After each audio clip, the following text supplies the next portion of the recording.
vamos falar de empreendedorismo, de inovação, ou não estivéssemos nós a emitir diretamente do Beato Innovation District em Lisboa, mais propriamente numa fábrica, a fábrica de unicórnios, que acolhe 14 empresas, todas elas, portanto, unicórnios, e portanto são empresas que faturam mais de 1.000 milhões de euros. Olá, Eduardo Sá, boa tarde. Olá, Judite. Se, porventura, um filho, já não adolescente, mas um jovem que estivesse na faculdade, dissesse aos pais: quero deixar de estudar para ser empreendedor, o que é que esses pais deviam fazer? Dizer-lhe para ele ter juízo. Era tudo o que esperava que eu não dissesse, não é? Não, por acaso já o vou conhecendo.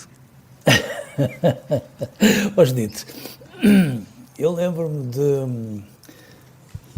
de um grande empreendedor americano que decidiu sair de uma das mais prestigiadas universidades americanas para ser finalmente empreendedor. E como se compreende, muitos miúdos, pegando naquele exemplo, dizem: mas porquê é que eu não posso fazer isso?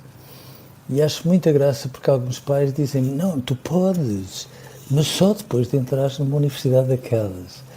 Que é quase como quem diz: primeiro tens que reunir um conjunto de conhecimentos básicos, se for o caso, que são muito importantes porque são como alicerces e vigas para tudo o que possas fazer a seguir, e depois vai a jogo, sendo certo que é muito importante que os nossos filhos tenham a noção de uma coisa, que é uma universidade, regra geral, é um sítio chato, porque as universidades não se renovam no seu discurso acompanhando o mundo. Às vezes parecem ir sempre um bocadinho atrás dele, o que é um absurdo, verdadeiramente, porque se lá se produz conhecimento, por maioria de razão, era suposto que elas fossem abertas, inovadoras, criativas, mas muitas vezes as pessoas que dão aulas não são profissionais da área, dão aulas, são doutorados naquelas áreas, e o que traz todo um registro que às vezes não é fácil para quem está a estudar. Seja como for, eu acho que também é muito importante que os nossos filhos tenham a noção de que mesmo quando as aulas são chatas, se eles quiserem aprender com elas, eles vão lá. E depois de reunirem um conjunto de experiências, então eu acho muito importante que eles vão ao jogo e que possam ser empreendedores, ou seja, que vão atrás de uma convicção, porque às vezes eu tenho medo que eles, quando se definem à cabeça como empreendedores, estejam a fazê-lo quase como se dissessem: pronto, eu não sou bom aqui, mas como empreendedor eu sou fantástico. E eu acho muito engraçado as pessoas dizerem isto, porque é razoavelmente comum, nomeadamente quando se está com adolescentes, eu ouvir isso. Eles às vezes dizem-me assim: está bem, Eduardo, mas não é fácil. E eu digo: mas se calhar nada é fácil. E aquilo que eu tenho a impressão é que quando para eles as coisas não são logo fáceis, quando eles não ganham à primeira, partem do pressuposto, são miúdos pequeninos, atenção, que não sendo fácil é impossível. E o impossível não existe, porque se eles forem atrás de uma convicção, já percebemos que esta geração que nasce já com redes sociais tem uma, digamos que, incapacidade de aguentar muito a frustração, não é?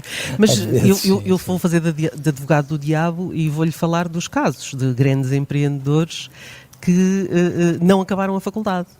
Steve Jobs, Mark Zuckerberg, Bill Gates. São essas as cartadas que os jovens podem usar com os pais, não é? Valha-me Deus, mas era uma tolice se usassem outras. Um ou outro desses foram os tais que entraram naquelas universidades de topo e depois disseram: chega, isto não é para mim, e eu até posso entendê-lo. E eu não estou a dizer que eles não tomam em consideração os empreendedores, meu Deus. Eu acho que devem tomar, até por isto, porque aquilo que me preocupa mais nas pessoas quando entram no mercado de trabalho é transformarem o trabalho num emprego. E eu acho que os nossos filhos têm que perceber que só são alguma coisa quando eles vão à procura de uma área que tenha a sua impressão digital. Portanto, quando eles finalmente forem pagos para brincar, então estão no caminho certo. E se, nesse contexto, forem empreendedores, não é por serem aos 22 ou aos 23 que vão tarde. Não é por isso. O que é muito importante é que eles tenham a noção de uma coisa. Eles têm que ir a jogo, como às vezes nós dizemos aqui, nos campeonatos distritais, para depois irem nos campeonatos nacionais, ou seja, têm que ganhar algum endurance, confrontarem-se com professores que às vezes não têm graça absolutamente nenhuma.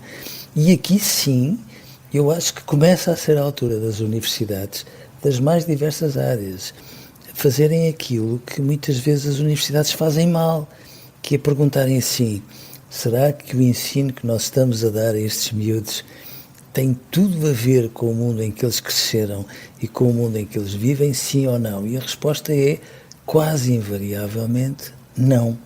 E, portanto, temos que ter a humildade de perceber que se não começarmos a mudar por onde devemos mudar, estamos a retirar muitos miúdos da universidade. E note, eu não estou a dizer que seja a última Coca-Cola do deserto, não é.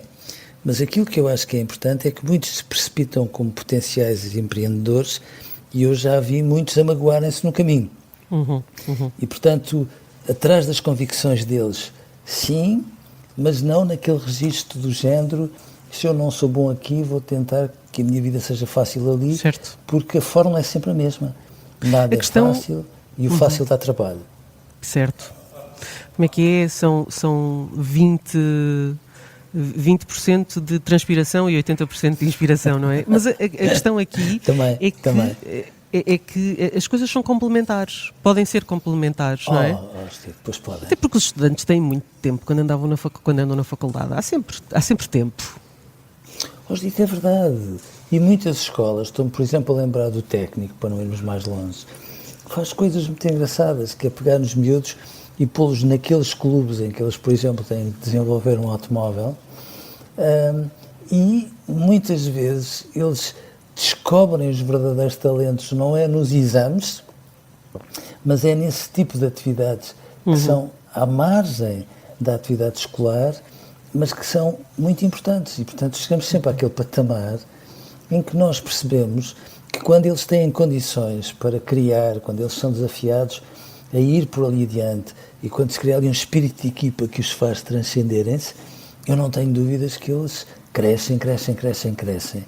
Quando nós fazemos de uma escola um sítio onde eles têm que ser um bocadinho macacos de imitação, eu percebo que eles digam: não quero, eu quero ter outro tipo de vida mais bonita.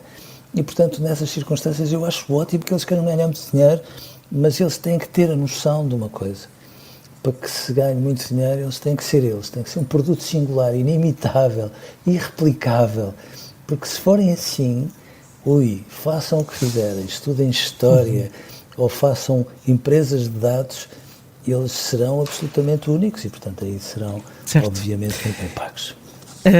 Eduardo Sá, um dia destes ainda vamos ter que voltar a falar sobre o ensino técnico, mas não será hoje, porque o tempo está a acabar. Obrigada, e nós encontramos-nos amanhã para mais um Porque Sim Não É Resposta. Obrigada, até lá. Combinadíssimo. Um grande abraço e até lá.